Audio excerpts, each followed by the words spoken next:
airnya Yesus itu dalam hidup kita selalu mengalir. Coba lihat di perjanjian lama, semua cerita tentang air, semuanya mengalir. God kind of water is always a flowing one. Selalu mengalir. Lihat Yeskiel mengalir di tumit, langsung ke lutut, lutut ke pinggang-pinggang berenang. Airnya Tuhan itu selalu mengalir. Tidak pernah kita tuh dikasih firman supaya stagnan. Kalau kita dikasih firman itu supaya pergi ke sebuah tempat berikutnya.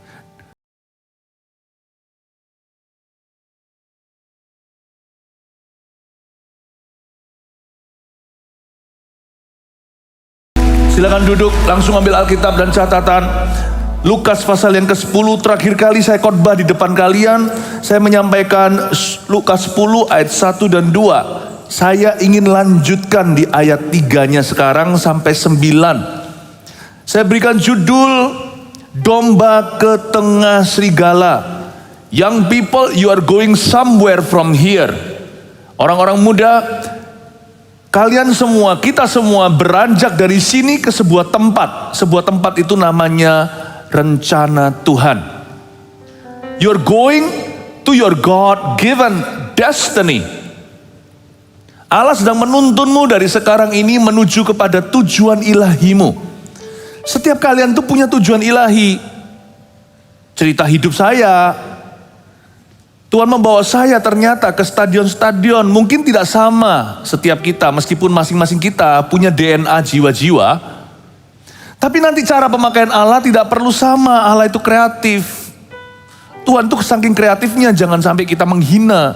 Bahwa Tuhan mau pakai saya seperti Ko Philip, seperti J-Max, seperti siapa. Oh, more than that, God wants to use you as you are.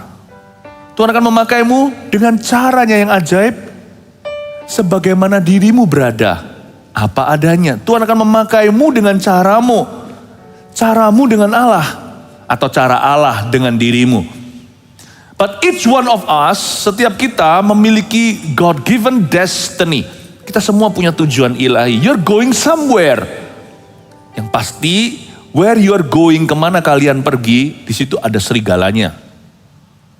Domba ke tengah serigala. Masalahnya, serigala-serigala itu welcome kalian datang. Semakin kalian dewasa atau tua, mereka siap menghancurkanmu. Tapi Tuhan menunggu di tempat yang sama, di mana ada serigala, di situ gembalamu juga menunggu untuk memakaimu. Setan hendak menghancurkanmu, tapi Tuhan hendak membuat sesuatu dengan hidupmu. Percayalah, ada sebuah peperangan rohani gak kelihatan atas kehidupan setiap kita. Ada Tuhan dan ada setan di dalam masa depanmu yang menunggumu. Ikuti Tuhan please. Ikuti Tuhan, kalian akan melihat glory. Meskipun kadang-kadang sebagai orang muda, kita harus bayar harga. Pikul salib, bahkan lonely. Orang lain udah gandengan tangan, kita gak sembarang pacaran. Dunia berkata rugi lu, ngapain ikut Yesus tapi kita tetap setia. Tapi ujungnya mahkota, sedangkan mereka kepahitan, kehancuran, perselingkuhan. Kita jangan mau ikut-ikutan. Memang lebarlah jalan menuju maut, tapi sempitlah jalan menuju kemuliaan. Tempuhlah itu, ikut Yesus. Jangan terima apa yang ditawarkan setan, kelihatan bagus di depan. Reklamenya luar biasa, tapi produk aslinya gak seberapa. Yesus tuh begini, Yesus memberitahu kepada kita semua harganya di depan. Nah kalau kita bayar itu, ujungnya itu kemuliaan. Kalian semua itu punya destiny atau tujuan ilahi. Dan Tuhan mengutusmu seperti domba yang lugu, innocent sekali, bahkan kadang-kadang lucu. Seringkali dungu. Kita dituntun bukan pada kehancuran kalau kita ikut Tuhan. Kita dituntun pada pemakaian Allah. Makanya tadi waktu sebelum naik sini saya melihat sebuah penglihatan sekelibat. Seperti ada satu perahu yang sudah siap untuk ditabatkan. Sudah siap dilepaskan dari talinya dan jangkarnya. Dan dia mulai berlayar. You know, ketika kalian mulai beranjak umur 12 misalkan, itu sudah bukan lagi di musim kekanak-kanaan. Mulai saat itu remaja, kalian menuju ke sebuah tempat. You're going somewhere. Don't go in the wrong direction. Go where Jesus wants you to go. I can testify, saya bisa bersaksi. When I obeyed Him, waktu saya taat sama Tuhan, God took me from one stadium to another stadium. Tuhan membawa saya kepada stadion-stadion itu bukan di Indonesia saja, mancanegara, bukan sebagai hebat ya, wah luar biasa, bukan. Perkara itu mustahil bagi saya dan keluarga saya, tapi saya melihat itu terjadi untuk kemuliaan Allah. Jiwa-jiwa dilawat, bahkan kesembuhan mujizat yang tidak berani saya bayangkan itu terjadi semua di depan mataku. When you obey Christ, you may not see glory already. In fact, maybe you must carry the cross. Mungkin kalian harus memikul salib. Tapi kalau kalian tekun mengikut Yesus, kalian akan melihat ternyata ujungnya bukan serigala, ujungnya adalah pahala. Seperti domba ke tengah serigala, kita diutusnya ayat 3. Pergilah, sesungguhnya aku mengutus kamu seperti anak domba ke tengah-tengah serigala. Janganlah membawa pundi-pundi atau bekal atau kasut, dan janganlah memberi salam kepada siapapun selama dalam perjalanan. Kalau kamu memasuki suatu rumah, katakanlah lebih dulu, damai sejahtera bagi rumah ini. Dan jikalau di situ ada orang yang layak menerima damai sejahteramu, maka salammu itu akan tinggal atasnya. Tetapi jika tidak, salammu itu kembali kepadamu. Tinggallah dalam rumah itu, makan dan minumlah apa yang diberikan orang kepadamu, sebab seorang pekerja patut mendapat upahnya. Janganlah berpindah-pindah rumah. Dan jikalau kamu masuk ke dalam sebuah kota dan kamu diterima di situ, makanlah apa yang dihidangkan kepadamu dan sembuhkanlah orang-orang sakit yang ada di situ, dan katakanlah kepada mereka, kerajaan Allah sudah dekat padamu. Sebuah amanah Tuhan berikan pada murid-muridnya, tapi hari ini diteruskan ke kita lewat firman. Ayat 3 pertama-tama ada kata pergilah. Sesungguhnya aku mengutus kamu seperti anak domba ke tengah-tengah serigala. Coba garis bawahi kata pergilah. Setiap murid Yesus itu pasti pergi. Pergi itu gak tentu keluar kota atau keluar negeri. When you follow Jesus, you are going places. Ingat ya, setiap orang yang menyandang gelar Kristen atau punya Yesus di dalam hidupnya, dia pasti pergi ke suatu tempat. Tuhan tuh gak pernah mengajak kita stagnan atau diam di padang gurun. Bahkan kalau kita masuki masa-masa padang gurun di hidup kita, rasanya kering kerontang, doa gak dijawab, teman meninggalkan kita. Itu pun going somewhere, itu pun Tuhan tuntun kalian menuju ke satu tempat. Sekarang diajari untuk tekun dulu dan sabar dulu. Itu nanti biasanya orang yang diizinkan Tuhan seolah-olah segala sesuatu itu stuck. Asal bukan salah dia atau karena dosa. Itu Tuhan ajari dia sesuatu. Tuhan ajari dia tuh tangguh. Bisa-bisa maksud Allah mengizinkan satu masa seperti itu di hidupmu. Sementara teman-temanmu semuanya sepertinya beria-ria. Mereka semua loh yang gak cari Tuhan, gak takut akan Allah. Mereka seolah-olah hidup gak bahagia. Tapi kalau Tuhan izinkan kalian misalnya seperti Yusuf di penjara. Itu pun tujuannya adalah membawamu suatu hari jadi Perdana Menteri. Biasanya pembentukan seorang leader atau pemimpin itu di penjara kayak Yusuf.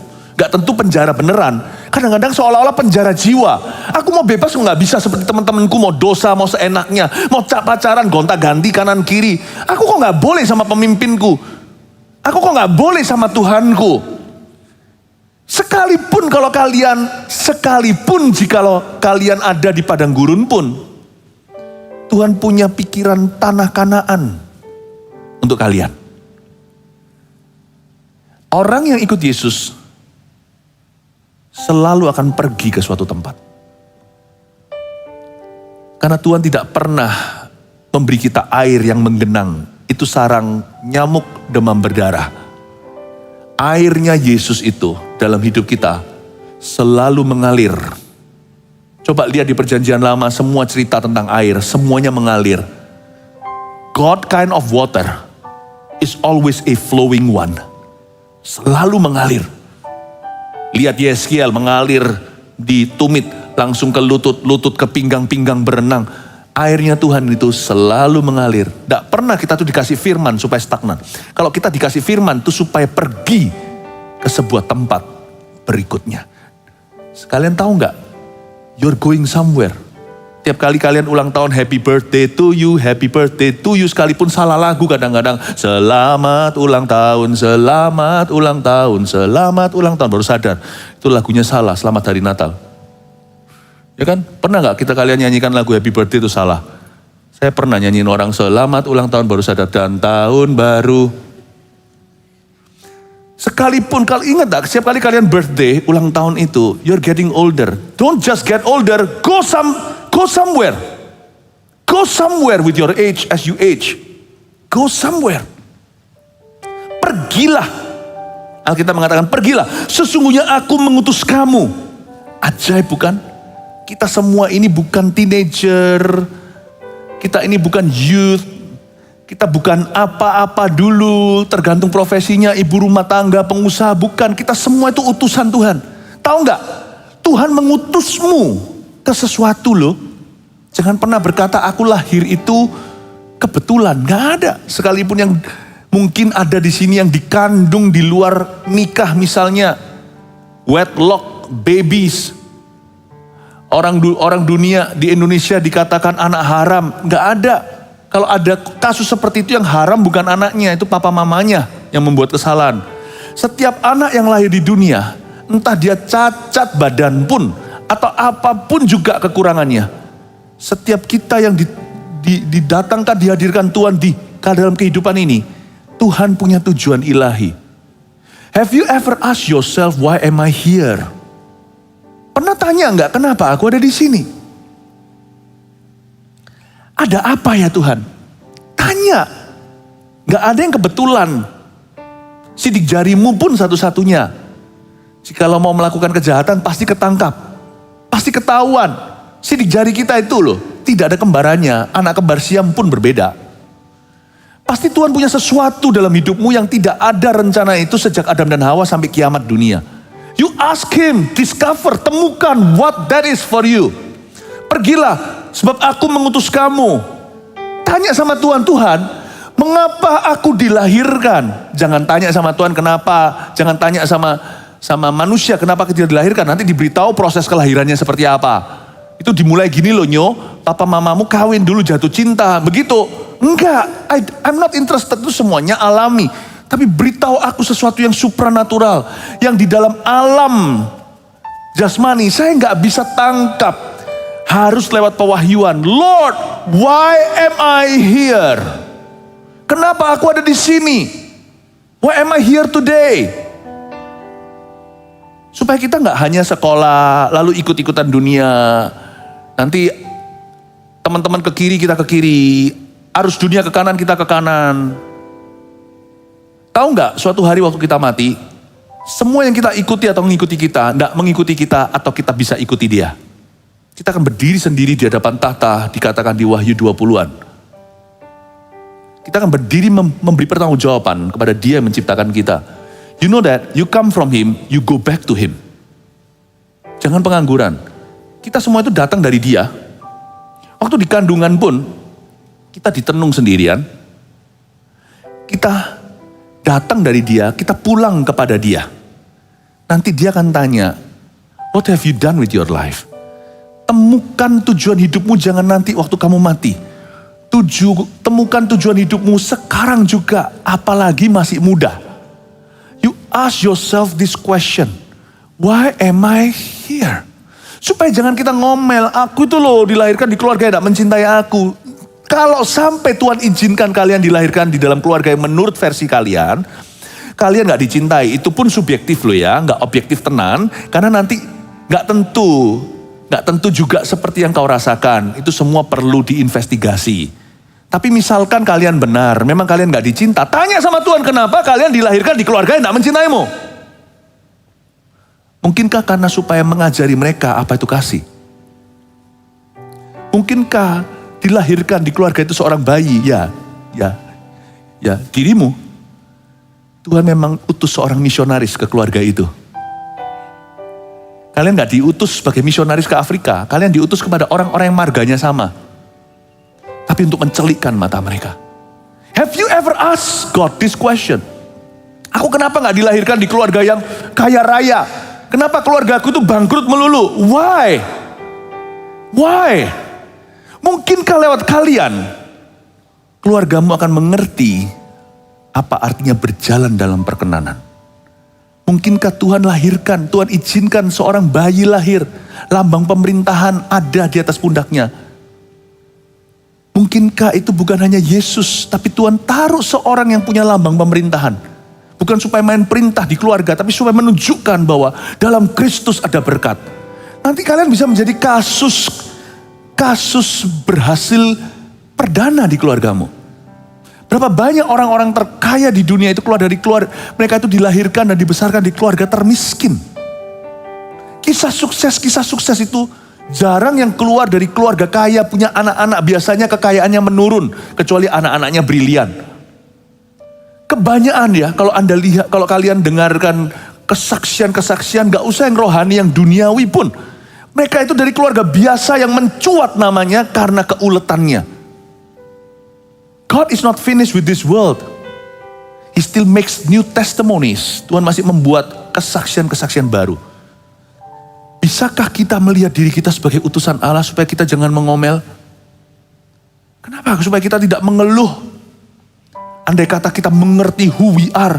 We are the most powerful beings in this universe.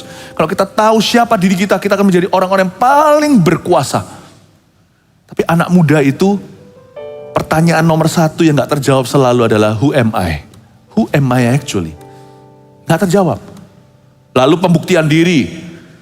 Dia mau berlomba dengan teman-temannya, padahal di perkara-perkara yang gak berguna. Aku harus lebih hebat dari temanku. Kok enak dia begini, aku juga bisa. Carilah Tuhan. Dapatkan tujuan ilahi as early as you can. Sedini mungkin. Bayangin ya, gak garansi loh. Berapa banyak orang-orang yang seusia saya juga sampai hari ini masih tanya who am I? Sampai sekarang masih krisis identitas. Gak mentas-mentas. Anak muda yang terjebak dalam tubuh orang tua. Banyak sekali. Berarti kemudaan kita itu bukan halangan untuk kenal Tuhan. Makanya Paulus ngomong apa sama Timotius? Tunjukkan.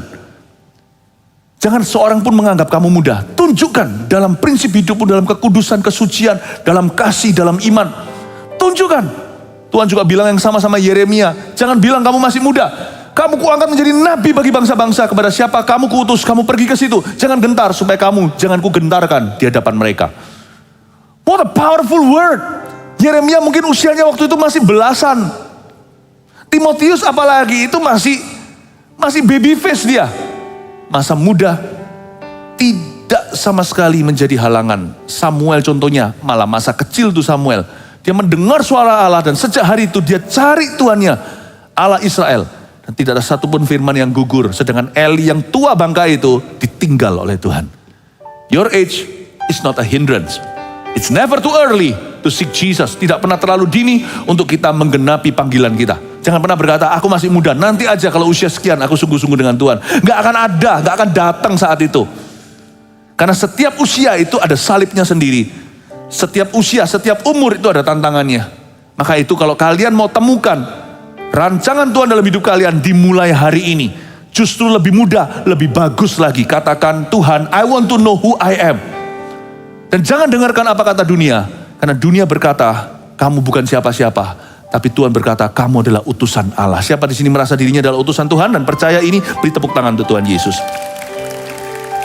Pergilah, sesungguhnya aku mengutus kamu seperti anak domba ke tengah-tengah serigala. Seperti anak domba ke tengah-tengah serigala. Seperti anak domba, seperti anak domba. Garis bawahi kata seperti anak domba. Kita itu loh, mesti terus bercermin dengan ini. Aku anak domba, aku anak domba, aku anak domba. Sifat kita itu selalu anak domba. Sampai kapanpun ada satu status yang Tuhan sudah lockdown dalam hidup kita. Identitas kita gak berubah berapapun usianya. Bahwa kita adalah anak dombanya Tuhan. Anak domba. Setiap kita itu anak domba. Kemana-mana bawa kata-kata ini. Aku ini anaknya Yesus. Aku ini anaknya Yesus. Ada lagu sekolah minggu zaman dulu. Zaman dulu lagu-lagu sekolah minggunya, lagu-lagu anak kecil di gereja itu sangat-sangat sederhana. Menurut saya sekarang jauh lebih difasilitasi. Coba lihat ya, album kita, Eagle Kids. Album pelayanan anak, gereja anak di Gereja Mawar Sharon Tercinta. Tahun lalu kita munculkan 3 album. Albumnya yang umum, keluarga namanya GMS Live, yang AOG. Muncul yang AOG punya, Songs of Our Youth. Anak-anak juga ada loh, album itu namanya Love. Tadi ada 1 lagu yang dinyanyikan dari album itu kalau nggak salah.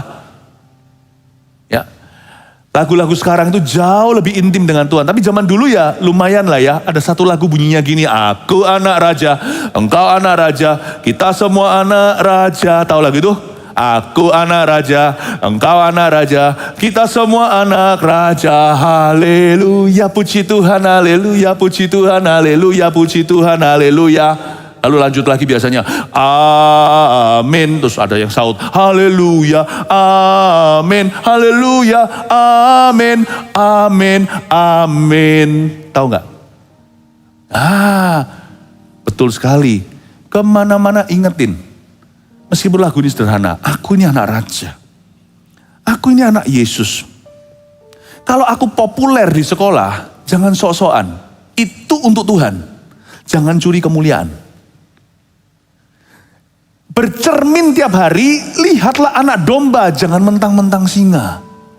Singa kan gitu dalam hukum rimba, karena dia yang memerintah, rusak ketakutan. Singa mana ada hati gembala. Aji mumpung dia kalau berkuasa semua dimakan. Kalau ada anak Tuhan yang populer, kalian memang anak raja, tapi jangan sok-sokan. Kalian adalah anak domba. Ngaca. Kalau kita mau sombong sama teman-teman kita, apalagi kalau bully orang.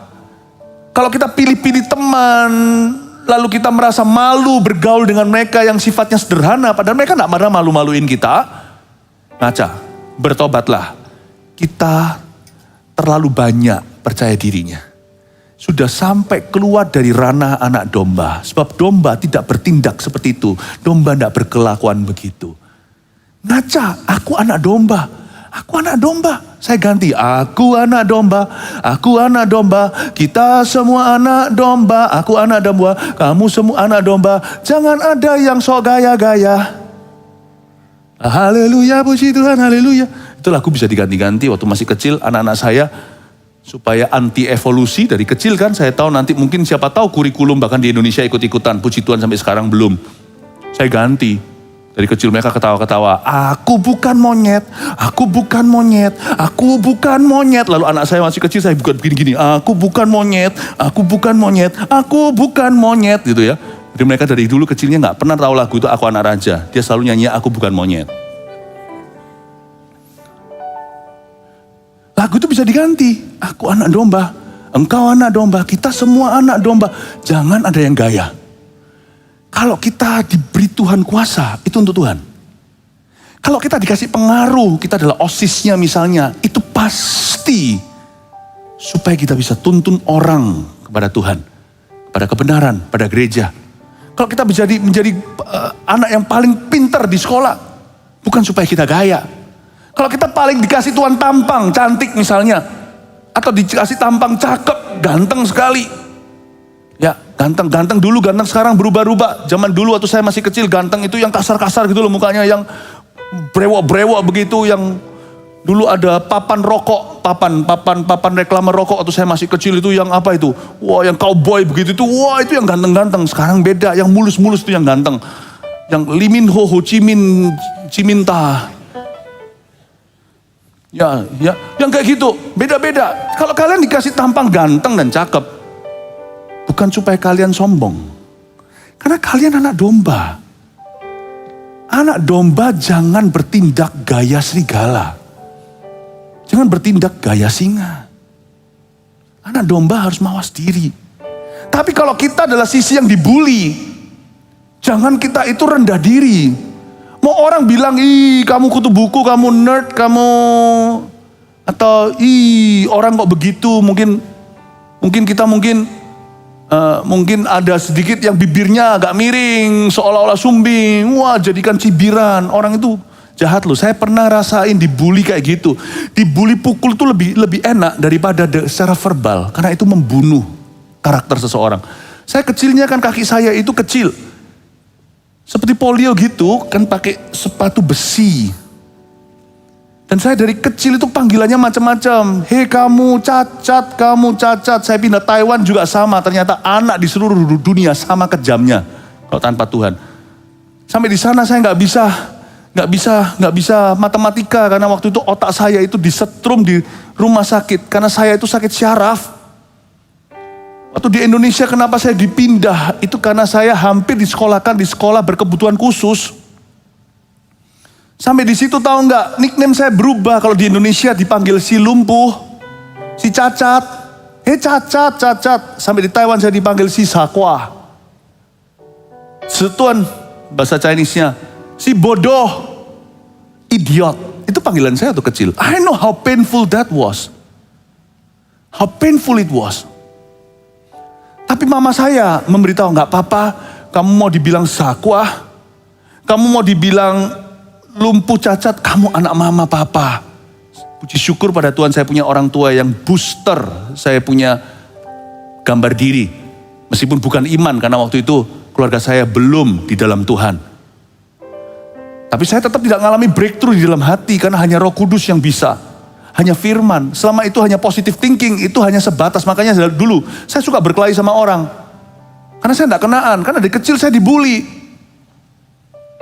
Saya ingat waktu saya setelah kelas 2, saya dibully loh, hancur-hancur dibully sama guru juga. Karena gak bisa bahasa Indonesia, pulang dari Taiwan, saya berbahasa Mandarin. Digebukin sama teman-teman di sini. Digebukin. Lalu habis itu, dibully sama guru, nilai saya anjlok. Tapi pada waktu saya mulai kelas 3 ke atas, saya mulai juara 1. Juara umum, juara 1. Tak tunjukin. Saya marah. Nah ini namanya bukan breakthrough. Papa mama berusaha, tapi hati saya gak ada yang angkat kepahitan itu kecuali Roh Kudus. Lalu saya mulai berkelahi dengan orang. Makanya saya suka berantem sama orang dulu. Dikit-dikit gak kena. Karena tersinggungan. Hari ini kalau saya ketemu kasus yang sama, saya tidak akan hanya bilang sama dia, oh kamu itu orang baik, kamu tidak peduli amat. Enggak, saya akan beritahu sama dia, apapun orang lain bilang, kamu adalah anak raja. Kamu adalah anak domba. Kamu adalah anak Tuhan. Ingat ya kalian, orang mau bilang apa aja, bilang sama diri sendiri, jangan sakit hati. Aku ini anaknya Yesus. Peduli amat dunia menolak aku. Aku ini anaknya Tuhan. Di atas sana ada seseorang yang bukan cuma cinta sama saya. Tapi dia punya rencana hebat atas aku. Sekarang saya ngerti. Positive word aja gak cukup. Papa mama saya berusaha tapi belum punya firman. Firman saja yang bisa mengubahkan. Andai kata waktu saya seumuran kalian atau lebih kecil. Saya kenal firman pasti beda hasilnya. Saya gak perlu mengalami masa-masa berantem sama orang. Pembuktian diri. Saya pasti sudah melayani Tuhan sejak usia-usia dini, tapi gak bisa. Umur 18 tahun saya baru bertobat dan terima Yesus. Itu pun setelah 3 kali hampir bunuh diri. Berapa kali hampir bunuh orang. Andai kata ada orang yang membawa Injil ke saya seperti hari ini Injil dibawa ke kalian. Hari ini pelayananku tidak secetek ini, tidak sedangkal ini. Hari ini Tuhan pasti memakai saya jauh melebihi sekarang. Karena start saya lambat. Umur 18. Coba lihat kemarin pada waktu saya adakan pertemuan di sini dengan volunteer Eagle Kids. Baru berapa hari yang lalu. Ya ampun, yang mimpin pujian di sini itu loh. Digitnya masih 1 mungkin. Belum lagi umur 10, saya nggak tahu ya, mungkin bisa salah. Tapi udah undilah 11-12, beda tipis. Udah memuji Tuhan, udah melayani. Wow, nggak usah lewatin neraka dulu untuk masuk surga, paham maksudnya? You are very lucky, you are very blessed. Don't waste your time. Kenapa kalian harus kasihkan mahkota kalian bertemanmu supaya populer, supaya diterima sama mereka? Come on lah, mereka sendiri masih tanya, who am I kok? Jangan takut sama temanmu yang berkata fanatik lu. Don't fear them, it's your future, not theirs. Masa depanmu bukan masa depannya mereka.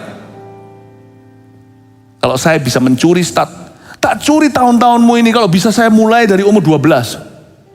Karena sekarang saya tahu melayani Tuhan itu begitu manisnya. Ada satu lagu kan, melayani Tuhan itu selalu manis, itu lagu Ambon. Betul sekali loh. You know you're very lucky, you're very blessed. Kalian masih teen. 16, 17, saya teen itu cuma tinggal 18 bertobat, itu baru tobat tuh kelepasan gak keruan, 40 hari kesurupan.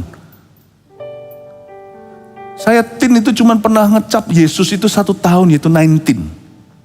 Lalu saya 20 sudah. Saya terlambat. Tapi Zakua ini, setuan idiot ini, saya ke stadion. Karena saya anak domba. Karena saya tidak percaya Zakua. Saya tidak percaya mereka katakan idiot. Saya kenal Yesus, saya ampuni mereka. Nggak cuma positive thinking.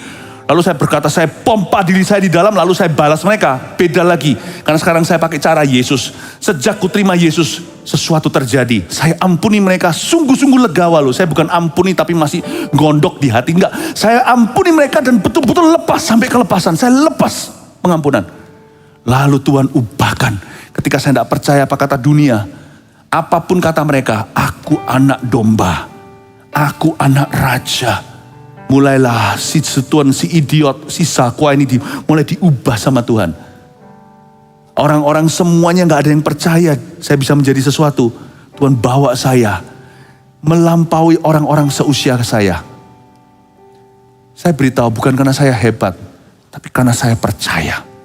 Who do you believe? Who do you believe who you are? Do you believe what they say about you, or do you believe what he says about you?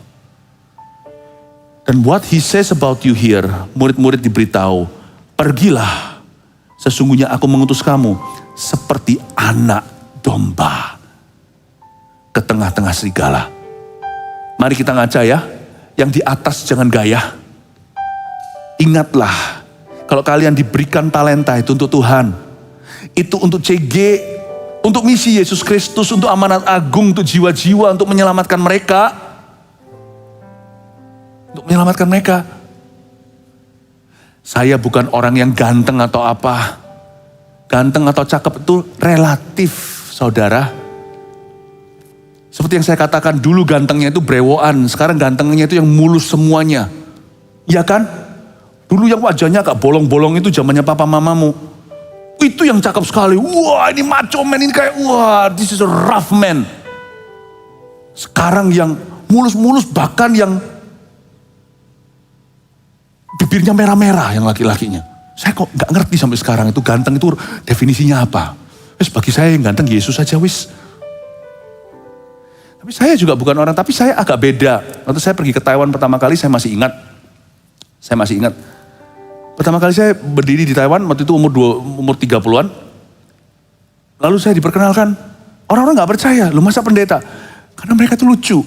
Di Taiwan itu ada tradisi, karena memang dari dulu pendeta-pendeta begitu. Pendeta itu harus, maaf ya nih kalau ada kemiripan tidak ada kesengajaan ya. Pendeta itu harus gendut, botak, pendek. Loh, saya kan tinggi, saya gak botak. Saya gak gendut. Jadi waktu itu jadi daya tarik tertentu. Makanya di Taiwan itu saya laku. Karena orang berkata itulah ada pendeta. Saya masih ingat loh ya, ini saya ngomong gini agak malu, tapi kan kalian anak sendiri, jadi saya boleh cerita apa adanya ya. Saya pas mau khotbah itu baru buka Alkitab, des gitu. Ada yang teriak dari belakang situ. Hoswayo! Ya gak ngerti Chinese ya, beruntunglah. Wih ganteng gitu loh. Ya, sekarang udah menurun. Tapi waktu itu, wah cakep gitu segalanya. Saya ingatkan, saya anak domba, saya ngaca. Kalau Tuhan bawa saya ke atas, jangan kita sok-sokan. Saya akan pakai apapun juga termasuk tampang. I will dress my best. Saya masih ingat istri saya itu selalu siapkan baju-bajunya waktu sesi A ini, sesi B ini. I wanna dress my best, not to attract them to me. Bukan untuk sex appeal. Tapi supaya saya pakai ini untuk kemuliaan Tuhan. Mereka datang awal-awal untuk melihat pendetanya kok gak botak, nah maksudnya. Tapi mereka berakhir pulang, gak lihat pendetanya karena matanya udah penuh air mata, banyak yang rebah di lantai, dilawat sama Roh Kudus. I use that to lead them to Christ. Mereka pulang gak ingat pendetanya. Mereka pulang mengalami kebangunan rohani. Lalu bola salju efeknya, stadium pun penuh semua. Bukan karena tampang, tapi karena urapan. Tapi kalau kita dipakai Tuhan, diberikan suatu kelebihan, whatever it is, kalau kita beda di bidang kita. Ya, saya tahu Kalau kita dipakai Tuhan di area tertentu itu kita beda, kita menjadi aset di sana. Use it for God's glory. Tapi kalau kalian seolah-olah dibawa Tuhan ke bawah, jangan kalian minder. Paham maksudnya? You have to believe in what God says about you. Aku anak domba, itu berarti aku anak raja. Tapi kalau kita sudah merasa diri kita itu raja dan gaya, ingatkan bahwa kita hanya anak domba. Paham maksudnya? Setiap lembah harus ditutup. Setiap gunung harus diratakan. Siapkan jalan untuk Tuhan. Talentamu itu untuk Tuhan. Kepandaianmu, tampangmu itu untuk Tuhan. Bukan untuk cari pacar. Nanti kalau enggak ya di CG nanti enggak murni. Pemimpin ganteng dikit atau pemimpin cantik dikit. Lihat nanti ya anggotanya paling banyak. Tapi enggak semuanya untuk cari Tuhan. Kalau memang belum waktunya jangan digandeng loh ya. Tuhan suruh kalian membimbing jiwa-jiwa, bukan bimbing-bimbingan ya. Tidak mau ada cerita nanti kelompok sel ketua CG-nya itu gonta-ganti pacar dari anggotanya sendiri. Itu berarti mencuri kemuliaan. Ingat loh ya, ngaca, anak domba. Dan kalau kita anak domba, kita juga gak boleh tampil muka. Anak domba itu kita itu berarti kita itu bukan lakonnya, paham maksudnya? Kalau di dalam CG kita, ya di dalam CG, misalnya kalian memimpin satu kelompok kecil, 10 orang. You have to make them believe in the Father Lamb. Not bukan pada anak domba Allah, tapi pada bapak dombanya. Paham maksudnya? Kebanyakan kepemimpinan itu tidak cocok dengan ini. Aku mengutus kamu sebagai anak domba. Tapi banyak orang itu tidak mengerti, lupa daratan. Dia kira Tuhan utus dia sebagai pemilik domba. Never have that mentality. Kalau saya pimpin 10 orang, saya harus memastikan mereka semuanya itu dewasa. Saya lengkapi mereka karena saya hanya anak domba. Tuhan tidak utus saya sebagai pemilik domba, tapi anak domba. Supaya selekas mungkin mereka bebas susu dari aku, supaya mereka bisa berdiri sendiri, supaya mereka itu bisa lebih hebat dari saya, supaya mereka kalau saya bisa khotbah mereka bisa, supaya mereka saya tidak menciptakan rasa ketergantungan. Banyak orang itu lupa ketika dalam pelayanan, dia hanyalah anak domba. Dia anak domba. Setiap kali saya naik ke atas ini melayani jemaat, saya ingatkan diri saya sendiri. Sekalipun saya secara manusianya itu porsi saya sebagai gembala mereka atau gembala kalian. Sifat saya berkaca sama Tuhan itu harus seperti anak domba. Saya naik ke sini itu untuk memberi nilai tambah. Saya naik ke sini bukan supaya membuat kalian semakin tergantung sama saya. Saya naik ke atas sini adalah tujuannya adalah supaya memberitahu kalian destiny kalian apa. Supaya kalian bisa mengerti who am I itu bisa terjawab di dalam hati. Dengan tujuan supaya kalian dewasa. Otomatis dengan dewasa itu kalian bisa punya peluang untuk lebih hebat. Dan seorang dalam kelompok kecil aja kelihatan nanti. Pemimpin yang anak domba atau yang merasa dirinya pemilik domba itu akan nampak nanti. Tuhan hanya mengutus, urapan itu hanya pada utusan. Kalau kita itu sebagai anak domba, urapan akan tiba. Nanti kalian akan lihat, orang-orangnya itu dewasa. Bukan rimbun daun, banyak jumlahnya tapi semuanya manja. Tapi kalau kalian punya sifat anak domba, kalian tahu kalian siapa, who am I itu terjawab sudah. Tuhan utus aku sebagai anak domba, Tuhan tidak utus aku sebagai pemilik domba. Cara kalian pelayanan pun beda. Waktu kalian melihat 10 orang di depan kalian, aku harus segera jadikan. Aku harus segera jadikan. Tapi kalau kalian gak ngerti kalian diutus sebagai anak domba tapi diutus sebagai pemilik domba, kalian akan membuat mereka bergantung denganmu. Kamu tanpa aku gak mungkin tumbuh. Kamu gak sama saya, gak bisa berkembang. Bahasanya pun beda. Dan Allah berduka, itu bukan utusanku. Itu adalah gembala pandir. Semua utusanku itu anak domba. Mungkin kalian bisa menjadi gembala sebuah sel group. Ingat ya, sifatmu tetap anak domba. Always fall back into sonship if you want to be a great leader someday. Selalu jatuhnya itu kembali kepada roh anak. Jangan pernah kita itu menjauh. Ingat itu. Saya berikan satu garis bawahi. Pemakaian Tuhan dimulai dengan rasa memiliki di hati, tapi tidak posesif dalam leadership. Saya mau tekankan ini. Aku mengutus kamu seperti anak domba. Saya minta ya kelompok kecil yang ada, CG yang ada, tolong setiap pemimpinnya jangan bangun ketergantungan karena kalian bukan narkoba. Bangunlah ketergantungan mereka pada Kristus sekalipun kita saling membutuhkan. Supaya segera mereka bisa melampauimu. Your leadership harus begini kodenya. Secepat mungkin aku bisa membuat mereka lebih dewasa dari aku dan lebih mampu. Aku pemimpin yang paling berhasil, itu anak domba. Tapi selamanya aku bisa pegang mereka, kalau bisa mereka jangan pernah terbang sendiri tanpa aku. Berarti kalian adalah pemilik domba. Tuhan tidak mengutusmu, siapa yang mengangkatmu? Paham? Dalam anak muda membimbing anak muda itu banyak triknya. Tricky sekali. Karena anak muda itu masih tanya who am I, mau coba bimbing anak muda lain yang juga sama-sama tanya who am I. Kalau kalian tidak tahu dulu sebagai pemimpin who you are, bahaya nanti. Kalian akan pakai orang lain untuk membuktikan dirimu. Cepat-cepat harus mengerti, aku anak domba. Aku anak Tuhan dan Tuhan utus aku untuk menganakkan diri. Dan semua orang-orang yang dibawaku ini yang menyusu pada aku seolah-olah anak rohaniku. Aku harus cepat dewasakan mereka, bersama dengan aku juga harus sama-sama dewasa. Aku bukan pemilik domba, aku anak domba. Kalau kalian bisa seperti itu, Tuhan akan percayakan banyak orang muda di bawah kalian. Kalau tidak punya sifat seperti ini bahaya. Ceritanya mau membimbing saudara seiman, nanti bimbing-bimbingan. Dahulu kala pada waktu saya masih menjadi pemimpin sel group atau di Kanada, ada beberapa pemimpin-pemimpin yang lain. Yang gak enak adalah kalau di antara anak muda, nanti dombanya dipacari satu-satu. Cannot. Harga sebuah kepemimpinan adalah bisa-bisa orang lain pacaran dulu. Kalian terakhir. Tapi kalau kalian mau dipakai Tuhan, yaitu harga yang dibayar. Harga yang dibayar. Amin. Amin. Saya mau ngomong gini supaya kalian mengerti. Kalian itu diutus Tuhan ke tengah serigala, jadi harus hati-hati. Di dalam kalangan anak muda itu banyak serigalanya.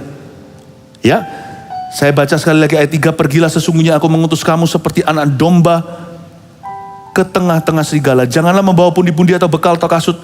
Dan janganlah memberi salam. Catat baik-baik ayat 4. Jangan membawa pundi-pundi atau bekal. Itu berarti Tuhan tidak suruh kita itu terlalu banyak. Tidak perlu terlalu banyak toolsnya. Dalam diri seorang anak muda yang dipakai Tuhan. Gampang. Just present your life. Tidak perlu pundi, tidak perlu bekal, tidak perlu kasut. Gak perlu ulahnya terlalu banyak. Yang penting di dalam diri kita itu, kita membawa. Kenapa sih Tuhan bilang kamu jangan bawa pundi, jangan bekal, jangan bawa kasut. Kamu gak usah bawa senjata. Tuhan ngomong gini sama murid-muridnya. Karena aku utus kamu ke tengah serigala, gak usah macam-macam. Tools atau alatmu itu sederhana. Mulutmu nyampaikan firman. Udah. Supaya firmanmu diurapi, hatimu tuh persiapkan, gampang. Nyampaikan firman juga gak perlu terlalu banyak caranya. Yang penting kontennya. Kalau hidupmu selaras dengan firman yang kamu bagikan, ada urapan. Gak usah pakai metode yang macam-macam mengikuti ini itu. Ministry itu yang simple saja. Tahu gak Tuhan cuma kasih kita satu tool sederhana. Tumpang tangan. Tumpang tangan. Sudah lihat, saya kemana-mana gak bawa apa-apa. Cuman bawa Alkitab. Dan saya menguasai materi. Bisa jadi berkat kemana-mana. Gak usah bawa macam-macam. Tumpang tangan aja. Sebab sebagian besar peralatan Tuhan yang Tuhan berikan dalam kehidupan kita anak-anak muda untuk dipakainya. Itu Tuhan instalasi di dalam. Itu diinstalasi di dalam. Makanya itu bertumbuhlah. Setiap kali kalau kalian dibentuk dalam lewat kejadian-kejadian, tangkaplah maksud Allah. Ujungnya adalah supaya menambah hikmat. Semakin kalian bijaksana, semakin banyak yang bisa dipersembahkan untuk orang lain. Tuhan ngomong gini, jangan bawa kasut, pundi, dan uang. Karena Tuhan bilang sama murid-muridnya, kamu tidak usah bawa senjata. Kalau kamu jalan sama aku, bertambah hikmatmu dan urapanmu, kamu adalah senjata berjalan. Paham maksudnya? Waktu saya masih kecil dulu waktu di Taiwan, saya belajar karate dari umur 6. Karate di situ itu, dalam bahasa Chinese-nya, Kong So Tao. Kong itu kosong, So itu tangan kosong. Tao itu ilmu, ilmu tangan kosong. Konsepnya waktu itu adalah, kamu gak perlu royo, gak perlu tongkat, gak perlu pedang. Kamu jalan kemana-mana, tangan telanjang. Di tempat-tempat gelap, karena kamu sudah dibekali, badanmu ini adalah senjatamu. Tanganmu ini senjatamu. Kakimu itu senjatamu. Semua badan tubuhmu ini senjatamu. Namanya Kong So Tao. Setiap anak-anak Tuhan juga Kong So Tao. Bukan karate maksudnya. Setiap kalian itu gak usah banyak macam-macam programnya. Kalau kalian itu mengikut Tuhan, kalian itu senjata berjalan. Mengerti ya? Senjata berjalan. Gak usah ikut-ikutan ini. Kita bahkan gak perlu TikTok. Gak perlu ini itu. Media apa semuanya. Bawalah dirimu sendiri di hadapan Tuhan. Kemanapun kalian jalan membawa urapan. Nanti ada orang yang membutuhkan. Kalian gak perlu buka buku mana. Mungkin kadang-kadang kalian gak membawa Alkitab. Hikmatmu akan menolong orang.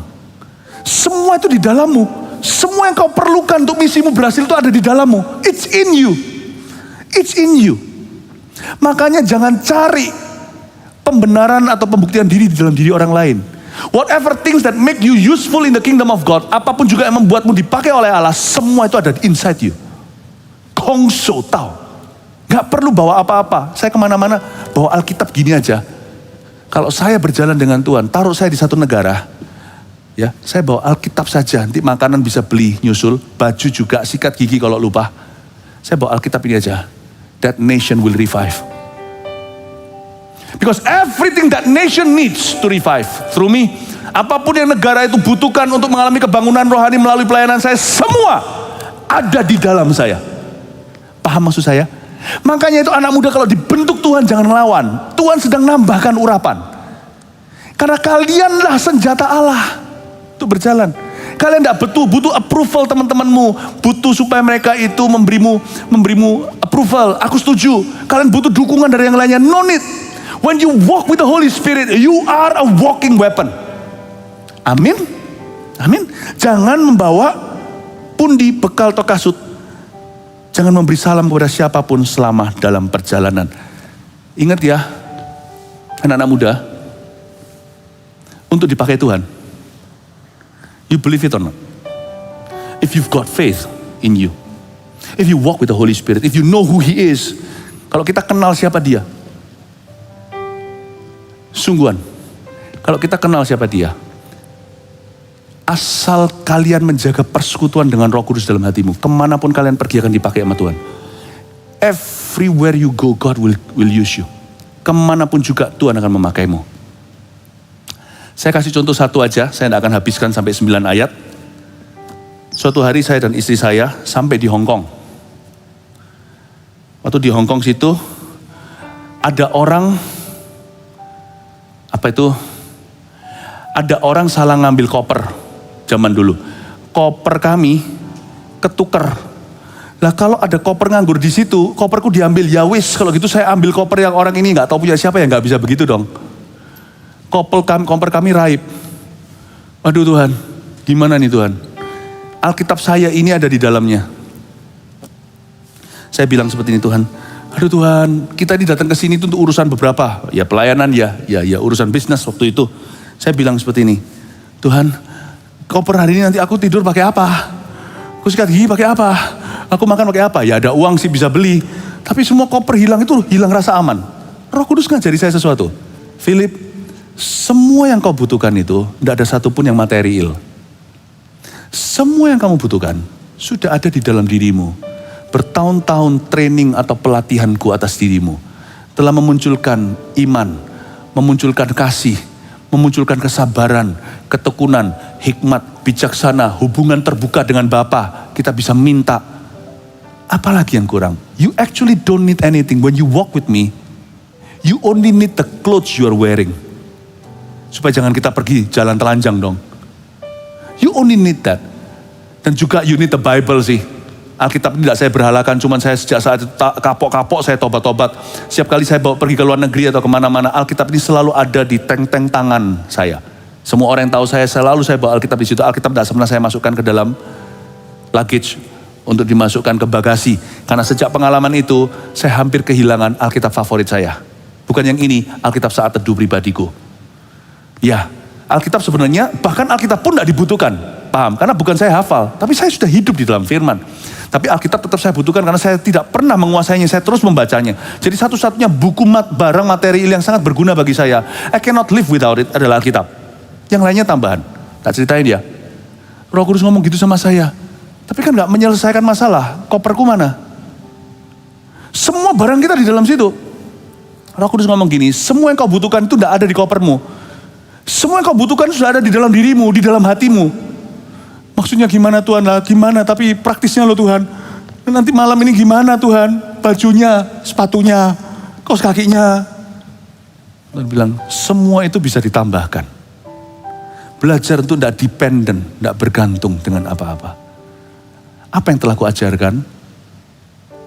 Iman, oke. Kamu beriman. Apa yang telah aku ajarkan? Minta sama Bapak.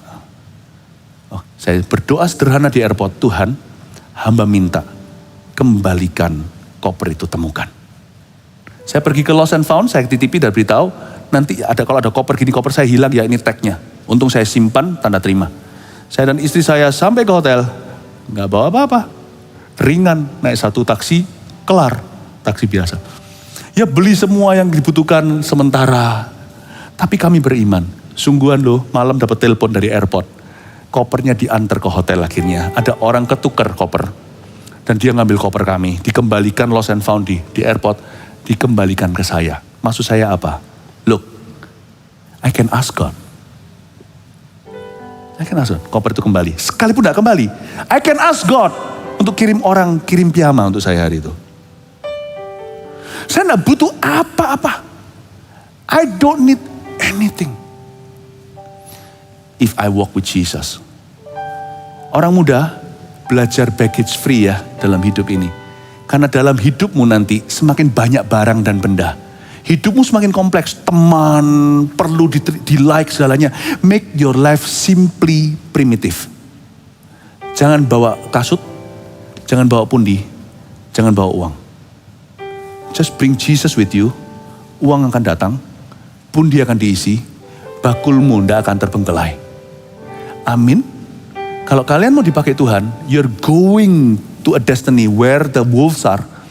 Pergi kepada sebuah tujuan di mana ada bahkan serigala-serigala menunggumu di sana. Listen to me very carefully. You have to walk as much as possible world free. Faithful. Lihat ya nanti ya, hidupmu akan dipenuhi dengan banyak hal. Sampai hari ini pun Tuhan ajari saya, Philip, aku telah menambahi padamu banyak hal. Jikalau harta bertambah-tambah, janganlah hatimu melekat padanya. You want to know? Panggilan saya sampai hari ini. Look at me. This is all I need. Semua yang lain ini hanyalah tambahan. As long as I'm with this, I'm with him. Apapun yang diambil akan dikembalikan. Jikalau tidak dikembalikan, Tuhan akan kembalikan. Listen to me anak muda, don't make your life complex. If you walk with Jesus, jangan takut apa-apa. Tuhan akan menyediakan segala sesuatu yang kamu perlukan. Pemakaian Tuhan atas hidupmu cuma satu. Jalan dengan Yesus. Semua yang kau butuhkan pasti akan disediakan. Mari kita semua bangkit berdiri. Terima kasih Tuhan. Terpujilah namamu. Pergilah membawa damai sejahtera mulai sekarang di dalam nama Yesus Kristus. Haleluya. Amin. God bless you.